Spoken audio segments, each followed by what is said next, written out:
बिस्मिल्लाहिर्रहमानिर्रहीम अस्सलामु अलैकुम वरहमतुल्लाहि वबरकातुहू। नाज़रीन, आप देख रहे हैं दुनिया मेरे आगे यूट्यूब चैनल और मैं हूं गुलाम नबी मदनी। इस वीडियो के अंदर शाम से, इसराइल से और इसी तरह से ईरान से, इराक से और सऊदी अरब से, मुत्तहिदा अरब इमारात से, मशरक़ वस्ता से ताज़ा और बड़ी खबरें हैं वो आपके सामने रखने जा रहे हैं। नाज़रीन, इसराइल की सहयूनी फ़ौजें निहत्ते फ़लस्तीनी मुसलमानों पर तो हमला करती ही हैं और उनकी ज़मीनों पर भी कब्ज़ा कर रही हैं, यहूदी आबादकारी भी कर रही हैं।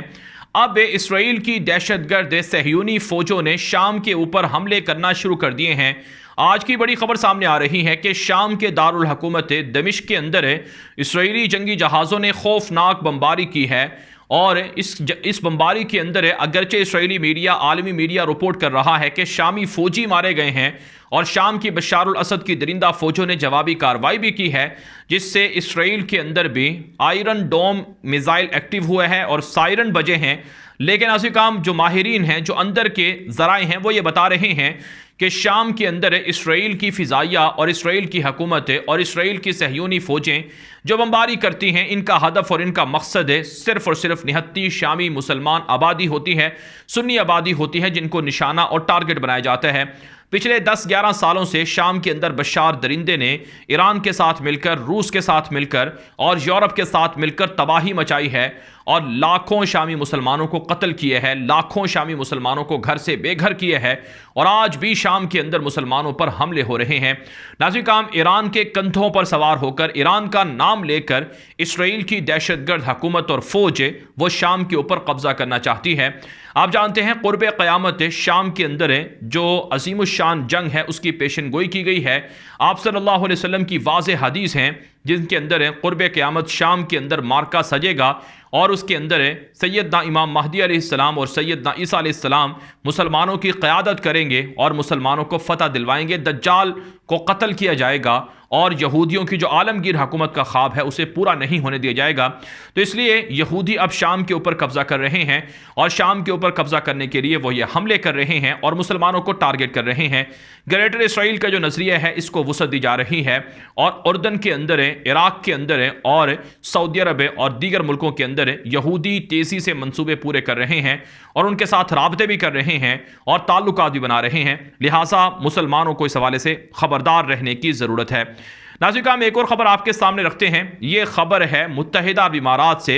मुत्तहिदा अरब इमारात का शहर अबू ज़हबी है जहाँ पर खौफनाक धमाका हुआ है। अगरचे इस हवाले से मुत्तहिदा अरब इमारात की हुकूमत ने दावा किया है कि धमाका गैस सिलेंडर के फटने से हुआ है, जिसके अंदर बिल्डिंग में आग लगी और फौरी तौर पर आग पर काबू पा लिया गया।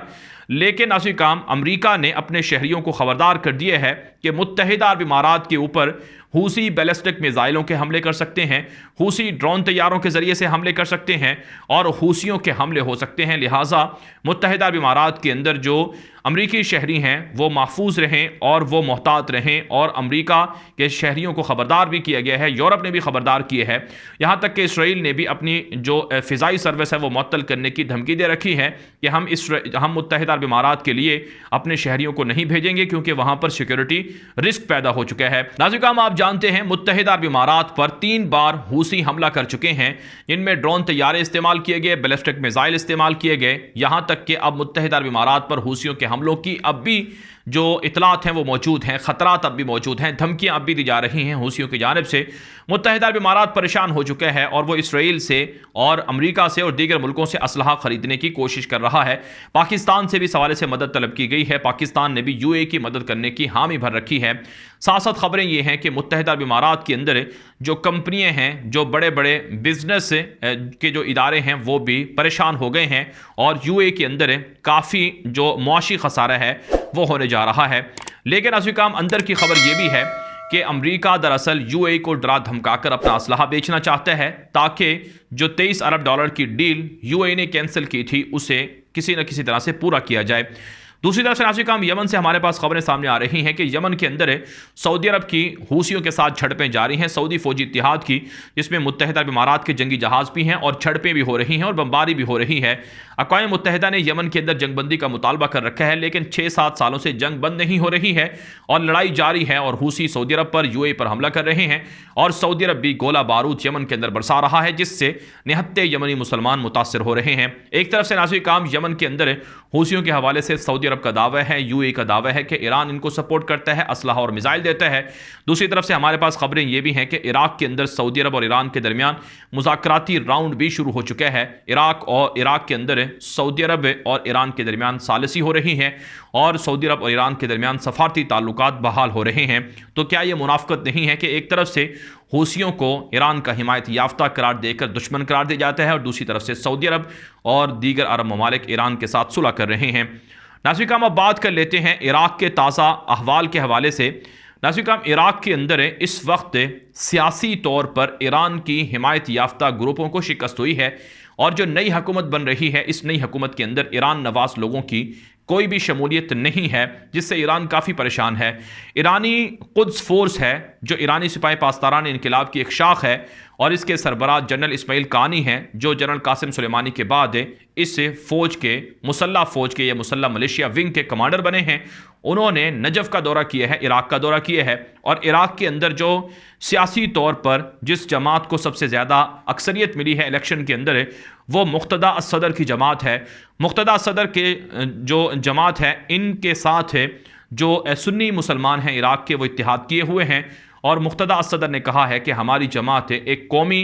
वतन परस्त हुकूमत बनाएगी जिसके अंदर तमाम लोगों को शामिल किया जाएगा, चाहे वो सुन्नी हैं, चाहे वो इराक के हिमायत करने वाले लोग हैं, लेकिन बैरूनी जो इमा पर काम करने वाले अनासिर हैं उन्हें हुकूमत में शामिल नहीं किया जाएगा। नाज़रीन काम खबर सामने आ रही है कि जनरल इस्माइल कानी ने, जो ईरान की कुद्स फोर्स के सरबराह हैं, उन्होंने नजफ के अंदर मुक़्तदा सदर से मुलाकात की है और कहा है कि ईरान नवाज ग्रुपों को, ईरान नवाज लोगों को भी हुकूमत के अंदर शामिल किया जाए और किसी भी सूरत ईरान नवाज जो हिमायत याफ्ता ग्रुप हैं उन्हें साइड लाइन पर ना किया जाए। इस हवाले से नाज़रीन काम ईरानी मीडिया और अरब मीडिया रिपोर्ट कर रहा है कि ईरान परेशान है कि इराक के अंदर अगर उनके हामी लोगों को हुकूमत में शामिल ना किया गया तो फिर ईरान के अहदाफ और मकासद को जद लग सकती है, जद पड़ सकती है। आप जानते हैं ईरान की मुख्तलिफ मुसल्लह तंजीमें हैं जो मुख्तलिफ मुल्कों के अंदर काम कर रही हैं, जैसा कि हिजबुल्लाह है, कुद्स फोर्स है, सिपाही पासदारान इनकलाब है, ज़ैनबियुन ब्रिगेड है और इसी तरह से नाज़रीन काम जो फातिमियुन ब्रिगेड है और मुख्तलिफ नाम हैं मुख्तलिफ मुल्कों के लिए,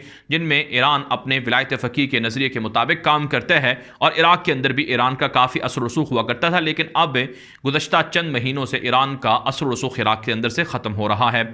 नाज़रीन हम अब बात कर लेते हैं ईरान और अमरीका के बाहमी ताल्लुकात के हवाले से। ईरान और अमरीका के दरमियान जोहरी मुज़ाकरात का अगला राउंड आज शुरू हो चुका है। वियना के अंदर हमारे पास जो रिपोर्ट सामने आ रही हैं, आलमी मीडिया पर भी ये रिपोर्टें नशर हो रही हैं कि अमरीका ने ईरान पर पाबंदियां नरम करना शुरू कर दी हैं, पाबंदियां हटाना शुरू कर दी हैं और ईरान और अमरीका के दरमियान सुलह हो रही है, दोस्ताना ताल्लुकात कायम हो रहे हैं। ईरानी सुप्रीम लीडर अली ख़ामनाई ने भी अमरीका को धमकी दी है और कहा है कि अमरीका के जो मौजूदा सदर हैं जो बाइडन और साबिक सदर अमरीकी सदर जो थे डोनाल्ड ट्रंप, इन्होंने अमरीकियों के साख को नुकसान पहुँचाया है और यूरोप भी इस हवाले से अपने आप को नुकसान पहुँचा रहा है। लिहाजा अमरीका से, यूरोप से मुतालबा है ईरान का कि उन पर पाबंदियाँ ख़त्म की जाएँ, बदमाशी ना की जाए और हालात को ख़राब ना किया जाए। नाज़रीन हम दूसरी तरफ से अमरीका के अंदर कांग्रेस के जो लोग हैं, सेनेटर्स हैं और इसी तरह से जो अमरीका की फ़ौज के लोग हैं, जो साबिक रिटायर्ड फ़ौजी हैं, जर्नैल हैं, वो ये अमरीका की मौजूदा इंतज़ामिया को धमकियाँ दे रहे हैं और उन्हें ये बात बता रहे हैं कि अगर ईरान पर पाबंदियाँ ख़त्म की गई, अमरीका ने ख़त्म की पाबंदियाँ और ईरान के साथ सुलह की, दोस्ती की, ईरान को जौहरी डील बनाने की, ईरान के साथ जौहरी डील की, ईरान को एटमी हथियार बनाने की इजाज़त दी, तो ये बहुत बड़ी हमाकत होगी। इससे दुनिया के अंदर अमन व अमान मुतासर हो जाएगा, दुनिया के अंदर ईरान की बालादस्ती बढ़ जाएगी, अमरीकी और यूरोपीय मफादात को जद लगेगी। इसी तरह से नाज़रीन काम इसराइल ने भी धमकी दे रखी है कि किसी भी सूरत अमरीका को ईरान के साथ डील नहीं करनी चाहिए, वरना इसराइल इस डील को नहीं मानेगा और इसराइल ईरान पर हमला करेगा। अगरचे ये बातें दुनिया के सामने हो रही हैं, लेकिन